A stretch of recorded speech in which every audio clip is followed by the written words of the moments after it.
Today we'll be having a webinar on innovative ways for states to finance agricultural conservation programs, presented by Vincent Gauthier and John Feldmann, who are both MEM students at the Nicholas School who worked with Environmental Defense Fund as a client, and myself and Randy Kramer as faculty on this project.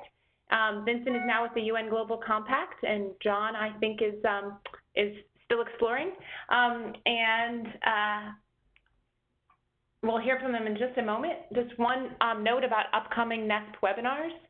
So myself and Sarah will be presenting a NEARS Science Collaborative webinar on exploring applications of ecosystem services conceptual models for coastal habitats on June 26th. If you're interested in that, there's a link that we can share around.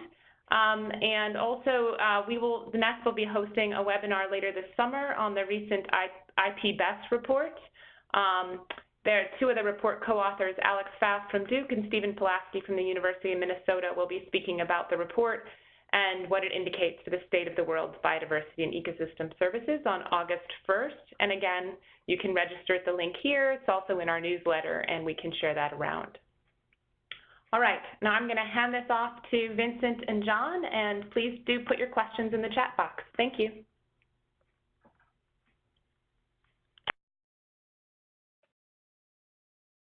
Great, thank you, Lydia. I'm going to try to get this set up properly here.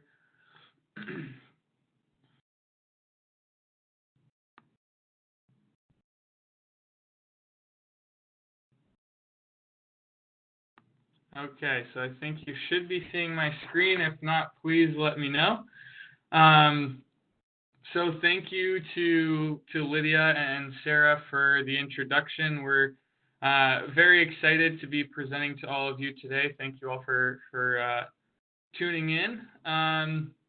So as Lydia said, John and I worked on this master's thesis since the summer of 2018. So we've been working hard on this project, and I've had the privilege to present it at Duke a few months ago. And we really had the privilege of working with Lydia and Randy Kramer at Duke, as well as our client Maggie Monist from the Environmental Defense Fund. We had a great team and had a tremendous time working on this project. So to give you an idea of the objectives we had starting out in working on this thesis, our goal was to identify state-level agricultural conservation programs that had specific criteria. And these criteria were that the financing mechanism for the program was innovative. And we had to sort of work with what that innovative component meant, but we'll talk about that hopefully in a little bit. We also wanted to find programs that expanded the level of funding using these innovative mechanisms, and that used cost-effective methods for the state governments to sort of reduce the amount of burden that these programs put on state government budgets. And then the second objective was then to provide these findings and these different options to states. And we had the opportunity to do so specifically in North Carolina by speaking to a lot of stakeholders in the state and providing them with the findings of our report and understanding their how they saw these different options taking place in North Carolina. So first of all, I'm sure many of you are aware of this background information, but you know, as we went into this project, you know, we understood that the importance of agricultural conservation practices are really widespread across many environmental topics such as greenhouse gas emissions, the impressive impact agriculture has on water use, and water pollution as well, and you know, the potential that agricultural conservation practices can have on soil improvements as well as ecosystem services, things like that. So, you know, the impact that agriculture has on the environment is quite large, and conservation practices can have hopefully a big impact here in the future. So in the United States, we were specifically looking at why is it important to fund these best management practices for agricultural conservation. And sort of the things that are preventing these practices from being taken up more broadly across the farming community is that these new practices have some barriers. One of them being that some farmers see cost as being a barrier for them to implement these practices, as well as perceived risk. These are practices that, many of them haven't used before, and they are afraid of moving away from the practices they've been using for decades. And the third barrier is that it takes time for farmers to implement such practices in a way that is cost effective. There's a learning process that needs to take place, and funding these types of practices can help farmers go along that learning path and find ways for these practices to be cost effective through time. Now, you might wonder, why do we focus on state programs? Most of the emphasis that you'll see on agricultural conservation in the United States is at the Farm Bill level. Well, there were some main reasons why we thought looking specifically at state programs was important. First is that state programs provide quite a substantial portion of the total agricultural conservation financing in the U.S. For example, in North Carolina, where we did our study from, the state provides more than 50% of the total financing for agricultural conservation practices. So, if you can get it right at the state level, it can contribute really a large impact on these practices. Second, by taking the state level approach, you can provide more targeted programs to the specific issues that your agricultural sector faces in the state. So, for example, the issues that are faced in Delaware are very different than in Arizona, for example. And so applying dollars through state programs has this targeted benefit. And third is that at the state, you can create sort of policy incubation. You can try things out at smaller scales that can then be used at the Farm Bill level or at the regional watershed level. So these three aspects pointed us towards specifically looking at state programs and how innovation at financing these types of conservation practices at the state level could be influential. So the methods we took for this master's thesis study was that we started, as I said, in the summer of 2018, looking at taking sort of a broad survey of all 50 states and understanding what programs they currently have in place and sort of divvying them up by what we thought was innovative and what we thought was just the typical cost share mechanism. So after gathering information through website searches, through reading state documents, program fact sheets, things like that, we sort of narrowed down our emphasis on the programs that we thought used innovative financing mechanisms and kept tabs on those. We also, during that time, surveyed conservation innovation grant projects because we thought that program in particular is sort of the hub of innovation for agricultural conservation financing, especially in the last few years where there's been a lot of emphasis on innovative financing. So, part of our report looks at specific projects that were funded by the Conservation Innovation Grant Program. So after we did all of that background research on those programs, we conducted interviews with the states that we were interested in, that had programs that we thought were innovative. So through those interviews, we were able to learn more about the specifics of the programs, gather more resources, and get an understanding of how those programs were really put into place and what the process was like working with stakeholders, working with the farmer community. And then lastly, once we had gathered all that information, we conducted a panel of expert exercise in North Carolina, bringing in experts from the state, from NGOs, from farm groups, from state agencies, and presented them with some of our findings to get a sense of their impression on, how these financing mechanisms could potentially be used in North Carolina, understand some of the barriers that might be in place, and some of the opportunities that may lie ahead. And then, given all that information, we wrote a report and conducted our final presentation for our thesis.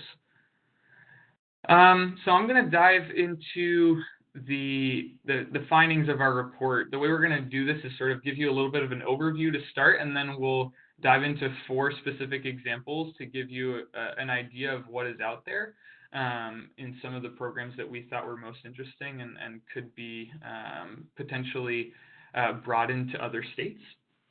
And then at the end, John will talk about some main findings across all programs that we found, and just some lessons learned.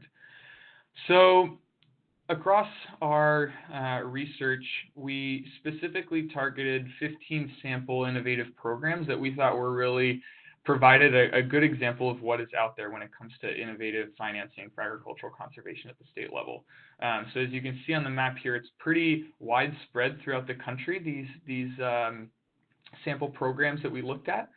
And they really did have a diversity of types of innovative financing.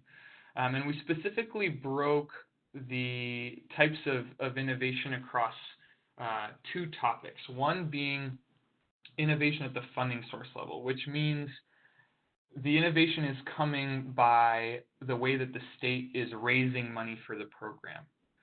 So the way in which the program is funded in the first place is innovative. The second topic is innovation at the financing tool level, which means that the incentive that is provided from the state to the farmer is what is innovative. And so we've outlined 2 specific mechanisms within the funding source and within the financing tool side that we'll present today that will give you an idea of what is out there. And again, there are more examples across these other states, but we're specifically going to talk about these 4 mechanisms today. So I'm actually going to start with the financing tool side and talk about tax credit transferability mechanism and the crop insurance incentive mechanism, and then I'll hand it over to John to talk about the funding source side. So I'll start with the tax credit transferability idea and how it's being implemented in Pennsylvania. So the idea behind a tax credit incentive for agricultural conservation practices is not a new phenomenon at all. It's been around for quite some time, but there is innovation happening around this type of format that is particularly interesting. So the idea behind a transferable tax credit program for agricultural conservation is that the farmer begins by implementing the specific best management practice, and that can be a wide range of practices from no-till to cover cropping to putting in conservation buffers. And then in compensation for having put in that best management practice, the farmer receives a state tax credit that is worth a certain percentage of the costs of that best management practice. Now, the innovation actually occurs here in the 3rd step, where the farmer can not only use the tax credit to offset his or her tax liability, but the farmer can also transfer that tax credit to another taxpayer. So, for example, if a farmer receives tax credits that he or she would not be able to use to offset liability, that tax credit is not lost to the farmer because he or she can sell it to another taxpayer in exchange for a certain level of payment to the dollar for that tax credit. So it really allows for income poor land-rich farmers to transfer their unused tax credits for cash and therefore receive the full benefit of the incentive for implementing the best management practice. So the example I'm going to present to you is the Pennsylvania Resource Enhancement and Protection Program that's run by the State Conservation Commission in Pennsylvania. And the program is specifically innovative in a few different ways that I'll talk about, both because it allows for transferability, which is an innovative component of a tax credit program, but it also uses a business sponsorship component that allows a little bit more flexibility for farmers. So in the sort of general tax credit setup of the program, the tax credits are worth 50 to 75% of the best management practice project costs, and that really depends on the type of project, whether it's a purchase of equipment or whether it's cover cropping. It will really depend on what percentage of tax credit you receive in compensation for implementing that practice. And then each farm operation is actually limited over the lifespan of the operation to tax credits through this program of $150,000. So that limits the amount that you can participate in this program over time. The state also has a program-wide cap, so every year the program itself is capped at $10 million. So that prevents sort of the possibility of these tax credits sort of getting away from the state and having too much foregone revenue through this program. And through conversations I had with the state, they said that $8 million is really like a normal amount that's used every year by farmers. So they get pretty close to using the cap every year. Obviously, this fluctuates a lot with what's going on in the in prices. So, but the state said that 8 million is very typical, and they really don't have they don't seem to have a problem of having farmers participate in this program. And when it comes to numbers itself, there's approximately 300 donations per year, so 300 individual farms that participate in this tax credit program every year. And the tax credit itself can be carried forward. So if it's not used in the given year, it can be carried forward to the next year and be used to offset liability in the future year. So it can be carried forward for up to 15 years.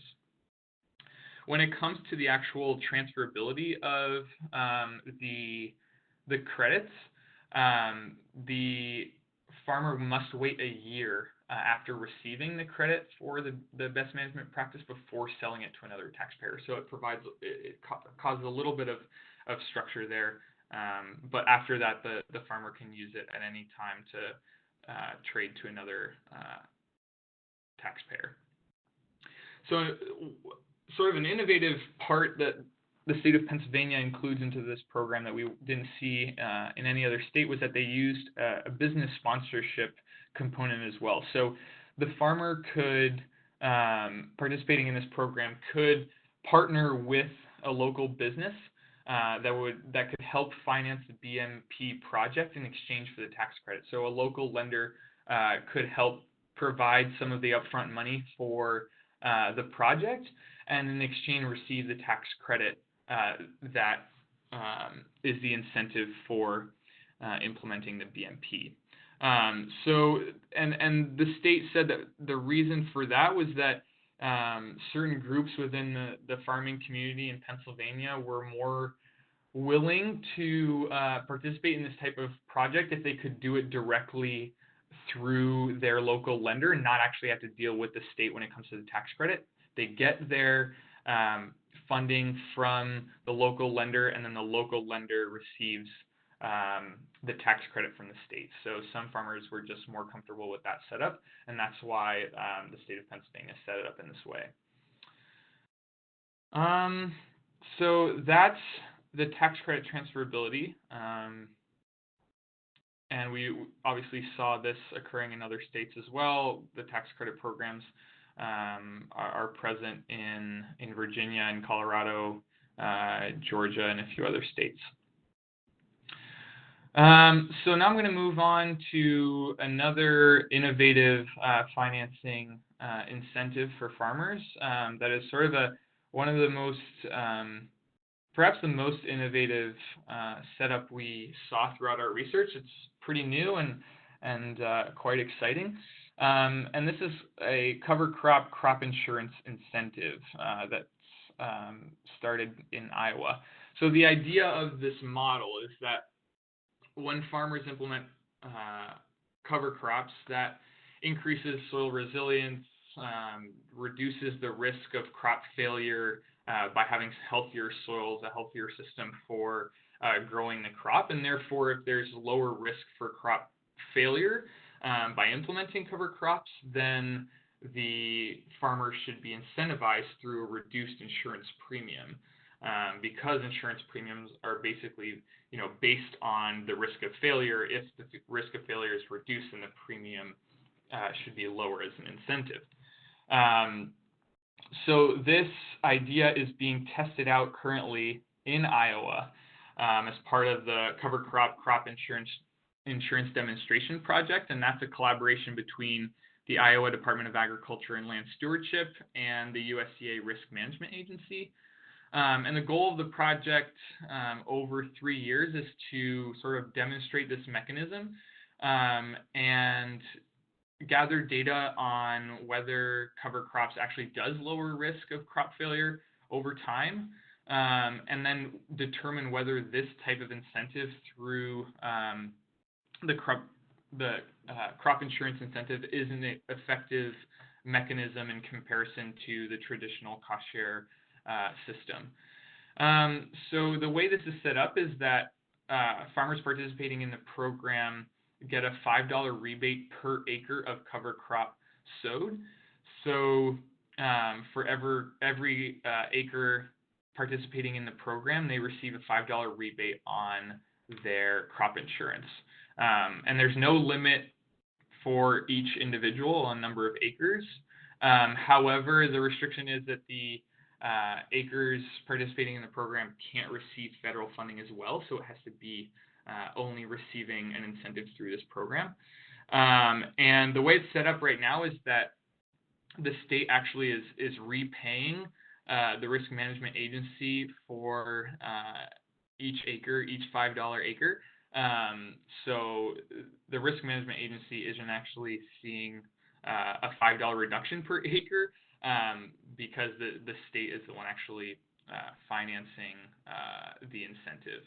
And the money that is being used to sort of test this out and create the $5 rebate on the crop insurance is part of the Iowa Water Quality Initiative, which is a cross-partner initiative in Iowa to improve water quality. I actually have some updated numbers from the ones I have on this slide that was made a few months ago. So currently, organizations are providing approximately $42.2 million to this initiative, and the state is providing approximately $31.5 million. So it's a big initiative going on in Iowa, and this is one of the many projects that is being tested out by the initiative to improve water quality in the state. And in 2017, to give you an idea of the scope, approximately 700 farmers participated across 170,000 acres. So there has been a good amount of participation, and there's quite a bit of excitement around this style of mechanism. So with that, I will hand it over to John to talk about the funding source incentives for today and wrap up with some lessons learned.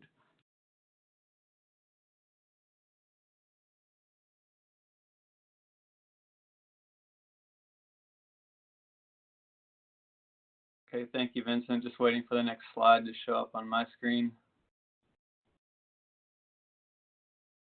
Great. So I'm going to talk about the two funding sources that we found innovative. First, the Revolving Loan Fund, and this was authorized back about 30 years ago by the federal government for states to offer these revolving loan funds. And so how it works, the basic mechanism is there's some seed funding, and it can come from a variety of sources. And sometimes it can be matching. There can be a matching requirement. And so that seed funding goes out as a loan to a farmer who then implements a management practice. And with repayment of the loan with interest, the fund grows over time. So there's no leakage over time. And you can also, states can also contribute more seed funding, or it can come from many other different sources as well to increase the fund level. So now I'll talk about the example that we looked at was in Delaware, and there's some details of the loan there. So this program goes back, I think, about 25 years or so, and actually all 50 states have a state revolving fund, but not all of them use their funds to make loans to farmers. Most of the loans go out to municipalities for water quality, but about 5 to 10% of the loans go to farmers overall when averaging out over all 50 states.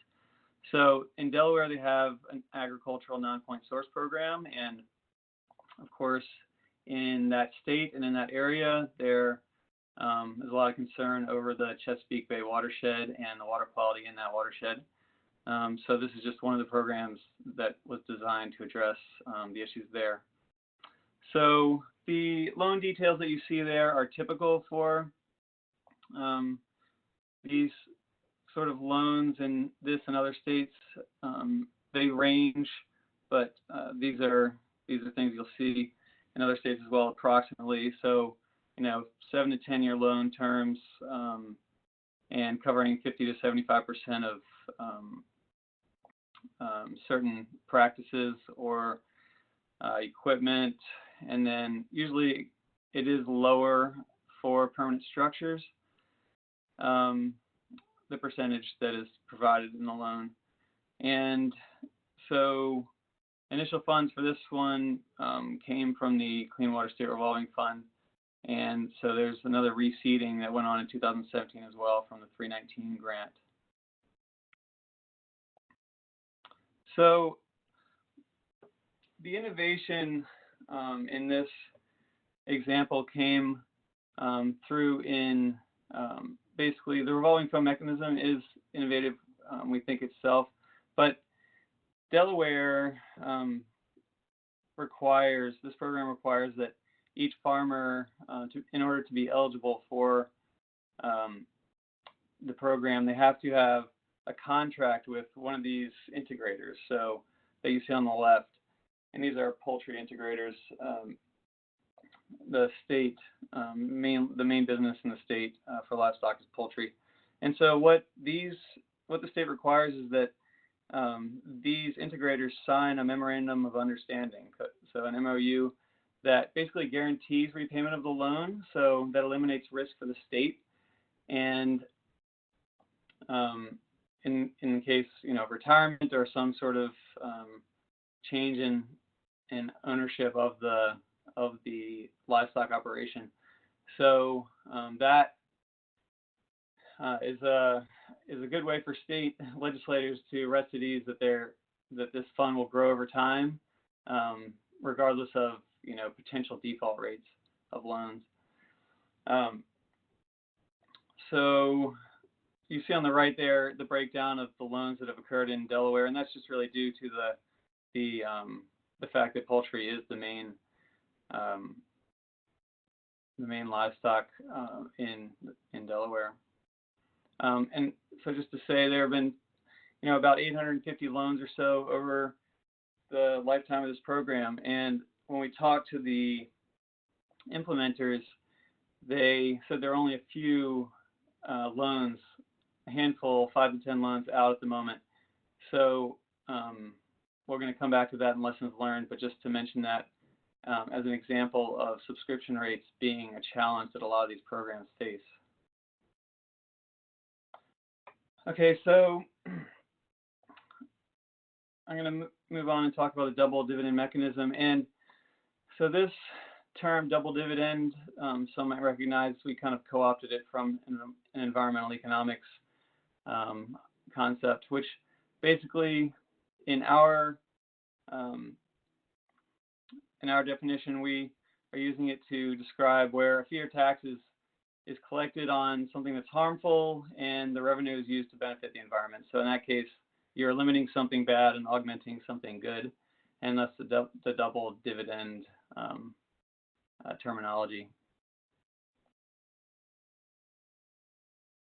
So we spoke to the director of the MEEP program in Michigan, which stands for the Michigan Agricultural Environmental Insurance Program, and his name is Joe Kelpinski, and he basically described in great detail the history of this program for us and its strengths and weaknesses.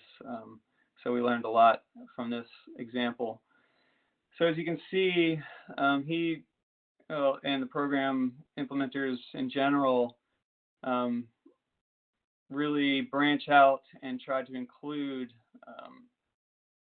as many personnel as they can in order to help the farmer to implement these practices.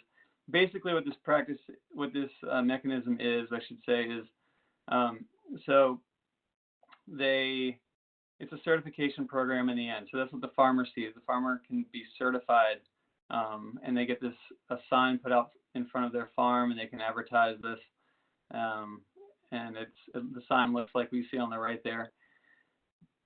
And so far, they have certified over 8,000 farms in the state, and which is about 10 years old. The program is about 10 years old, so a good number, and it seems to be growing so far every year.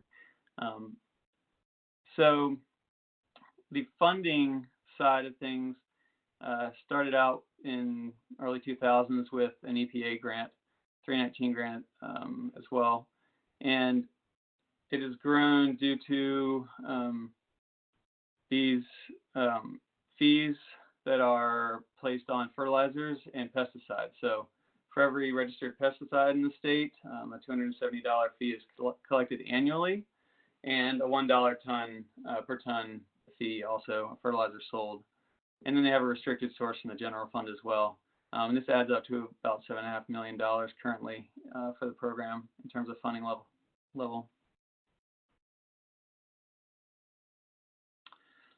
So the way that this program is implemented is that, first of all, the state sends out, if a farmer says he or she is interested, then the state sends out a survey. And I believe Mr. Kelpinski said it was 20 or 30 questions. So it's an extensive survey, and it requires the farmer to be invested in the process from the beginning. And so if they show interest in the program and give detailed answers for the implementers to that they see potential for increasing the effectiveness of their practices, then they will be in touch with that farmer. So it's kind of a low investment from the program in the beginning from the implementers, and then when they see interest, then they can reach out to the farmer and work with them. And so for each, not all the questions actually have to do with the implementation of the program, which I think is interesting because it allows the implementers to gather all this information. Some of it's related to the program and the program standards, and some of it is not. And so they can get a lot of information about what the farm is, about the practices that are going on the farm and the intentions of the farmer from that survey.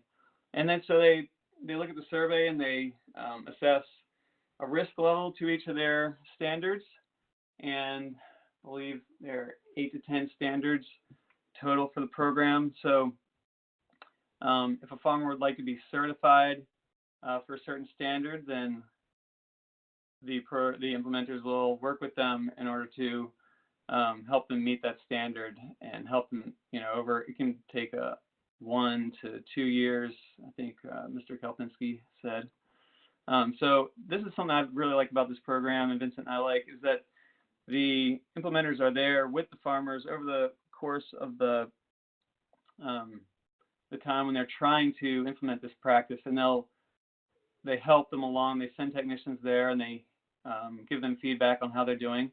And in the end, they also, of course, after that long process, they have a good feeling for what the farmer has or has not been doing, so they can assess whether or not to certify the farm for that particular standard.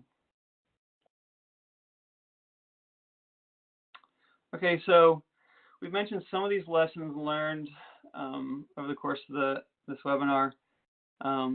And so what we found really align with what Arbuckle and Holmes found, and we can provide that full citation if there's interest.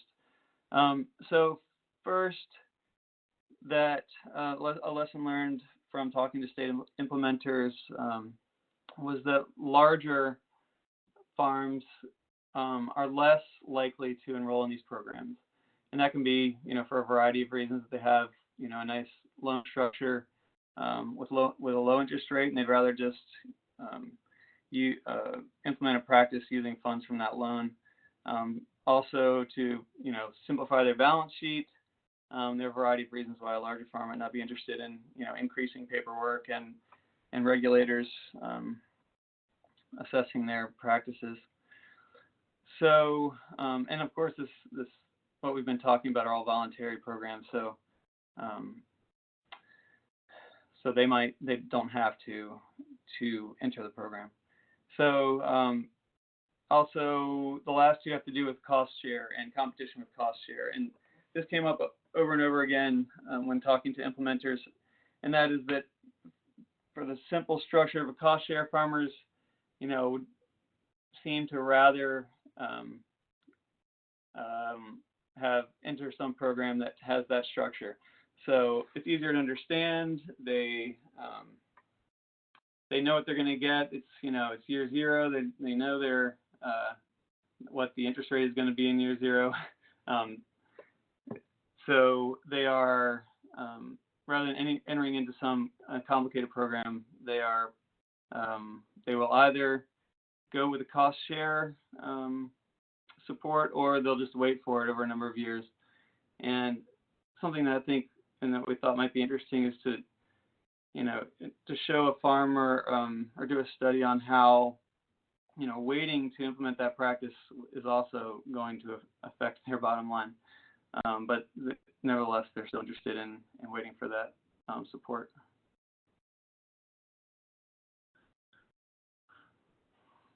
So this just reviews what we mentioned before, that smaller farms tend to enroll more often, and that can be because they're trying to offset their lost economy of scale, or just seeking as many funding sources as they can in order to compete.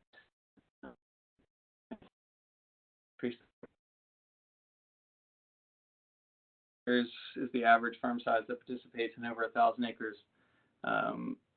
Is the average of these farms that do not participate. So this, just to recap the lessons learned, so cost share programs can really limit the subscription rates in these innovative programs. Also, that programs such as the Delaware one saturate over time, and of course this may or may not be a problem. If the program has achieved its environmental goals, then saturation is not a problem at all. If it hasn't, then maybe the mechanism wasn't effective enough, or needs to be modified or to be more flexible in order to achieve the goals. And third, that states are not necessarily measuring the impacts, and this is of course due to the costly nature of measuring environmental impacts of say 800 farms that are changing their practices. There a lot of states are trying to measure, and of course they would like to do that. It's usually done through some sort of simulation process. There are watershed simulations and farm level simulations that can be used for that.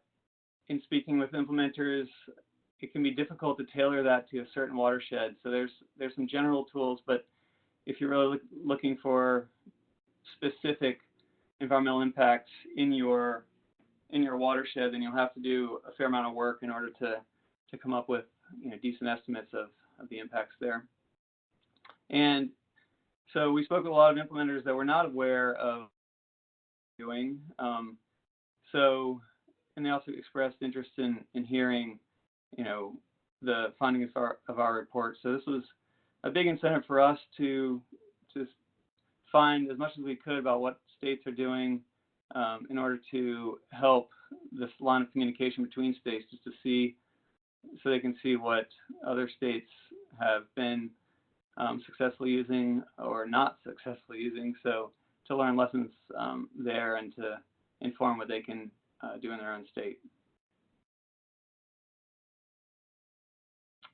And with that, I would like to thank everyone for calling into this webinar, and thank you, Lydia Olander and Sarah Mason, for setting it up. And with that, we'd like to take any questions. Great, thank you so much, John and Vincent. So I'll read off a few questions that came in from the audience, but if anyone has more questions, feel free to type them into the chat box. But I did get some comments that I'll read off first with regard to the Pennsylvania REAP program. So someone wrote that program is actually looking at expanding with an additional $3 million, I guess, for Chesapeake Bay, and it looks like it's working its way through the legislation at this time. And also with regard to that program, someone shared that it's the plain sect community, like the Amish. So the bank will give the farm a loan for the difference between the tax credit and the final price, as I guess some plain sect people or Amish will not take state or federal dollars. So that's just a little bit more context from someone who's obviously very familiar with that program. So I have one question coming in from a participant that asks, why would a bank pay for a farmer's BMP if they only receive a tax credit of 50 to 75% of the BMP cost?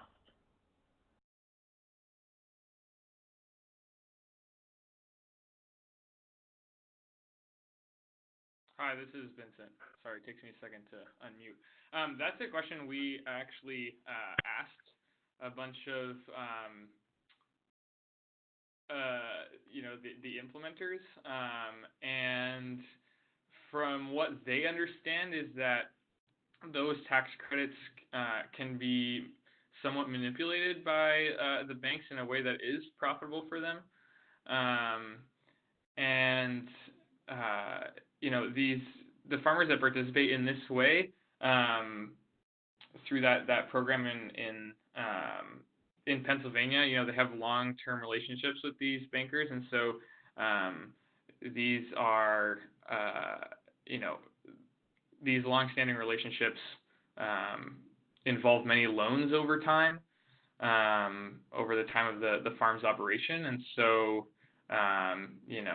these lenders are sort of invested in continuing that relationship, and if they can do that through providing an incentive that the farmer likes quite a bit, then that type of setup is good for them, and then they can use the tax credit in specific ways that are beneficial to them. Thanks. So I have another question here. Someone wrote, while I understand that Delaware would like to ensure repayment of the loans, by limiting the program to farmers who contract with integrators, the program compounds market participation problems for independent growers. Was this inequity examined? So it sounds like someone else who's quite familiar with that program. Yes, thank you. That's a great question. And the inequity was not examined. I can just hand out one statistic, and it doesn't help to address the inequity, but I think over 90% of the poultry operations in Delaware do have contracts with those integrators. Now, what the other the options for the other 5% as far as implementing management practices are. We did not look into that, but that's a great question.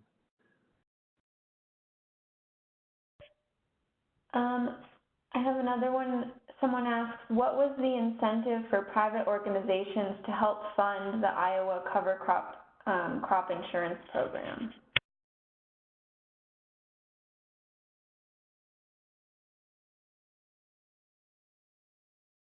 That's a great question. So the funding for the program itself isn't directly for the cover crop insurance project. It's for the Greater Water Quality Initiative in general.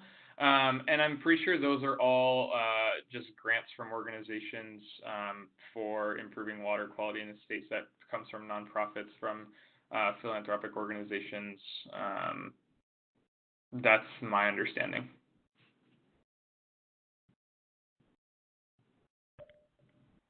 Okay, and I have one more here that someone says, state revolving loan funds have been around for quite some time. Other than the sub-market interest rate, what exactly is it that makes this program innovative? Is it true that farmers still incur and must repay debt in this program? Yeah, so the innovative part that we thought was innovative was the fact that state legislators don't have to keep funding the program year after year. So while it's not, some great innovation, it at least helps funding levels to increase over time, and so the program can, stay alive without really legislative support year after year from the general fund. And I guess related to that question, someone asked, how did you actually define innovative financing in the case of your study? That's a great question that we struggled with quite a bit. Well, to go back to some, what I spoke about at the beginning, related to our objectives, we wanted to assure that the program was, protecting legislature by making a program that's cost effective and that doesn't overly burden state budgets. We sort of defined the innovation by differentiating the mechanism from the most traditional program, which is just a traditional cost share.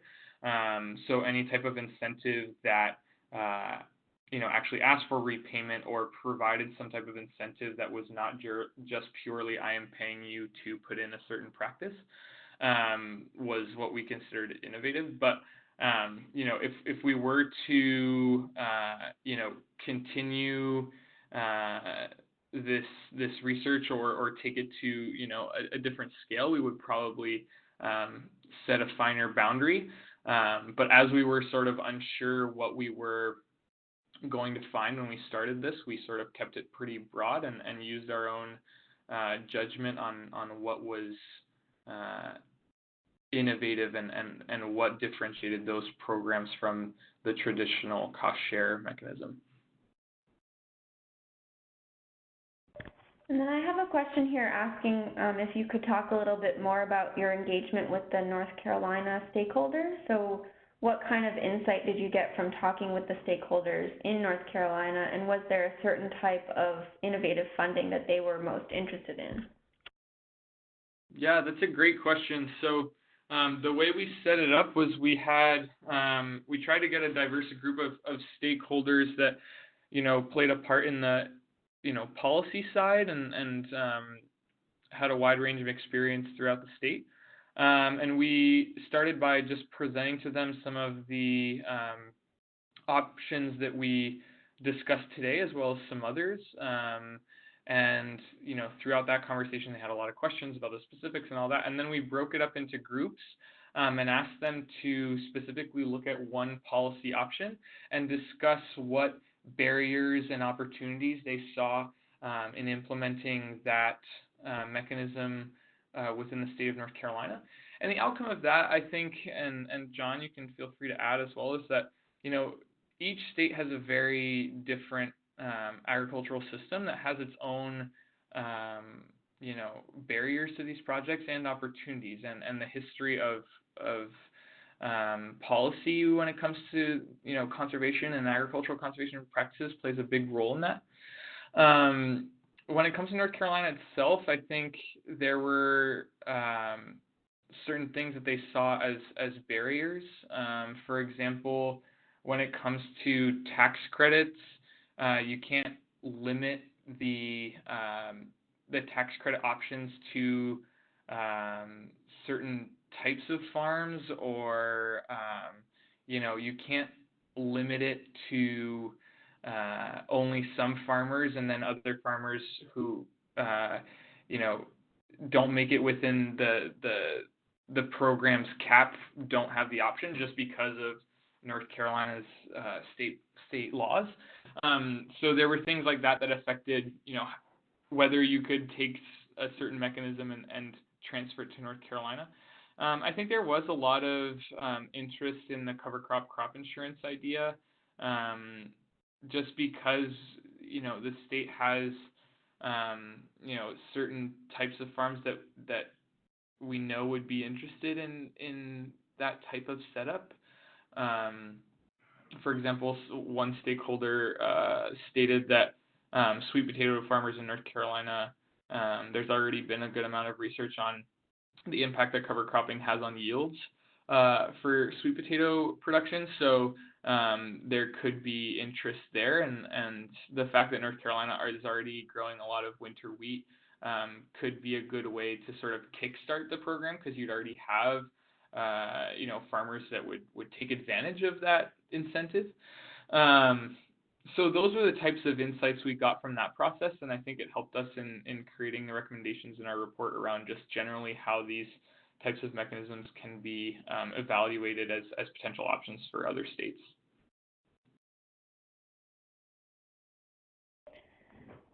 Thanks. I have another question here asking, what is the outlook for ecosystem market programs, for example, water quality or carbon programs, to play a role in adding additional incentives for BMP implementation? And was that something that you came across? So if I'm understanding the question correctly, I think most of what we found around that was in the Conservation Innovation Grant program, because there's a lot of innovation going around how to use market forces for outcomes that have to do with ecosystem services. So, for example, there's a project going on in Iowa, Kentucky, and some other Midwestern states around sort of a pay for success program, and they are considering some mechanisms around credit stacking. So it's a credit program for water quality, but they're also working on credit stacking with carbon credits.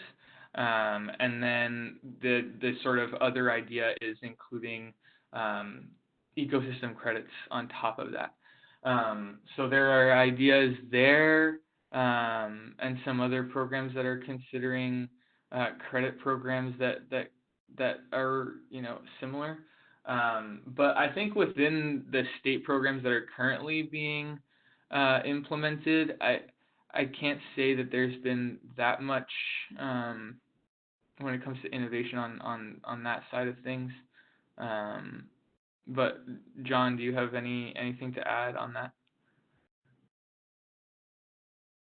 Yeah, I could just say that I think quantifying the credits has been difficult, and so I think offsets are a more popular option at the moment, just because it's easier to tell what possibly a grove of trees is going to do rather than implementing some best management practice as far as environmental impacts go.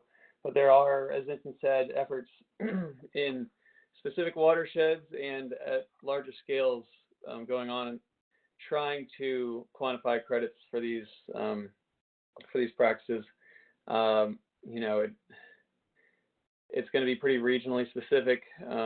So it could be, you know, years away from places that have already started trying to quantify them, such as in the Ohio River Basin. And then, you know, who knows how long for those regions that have not started looking at it yet.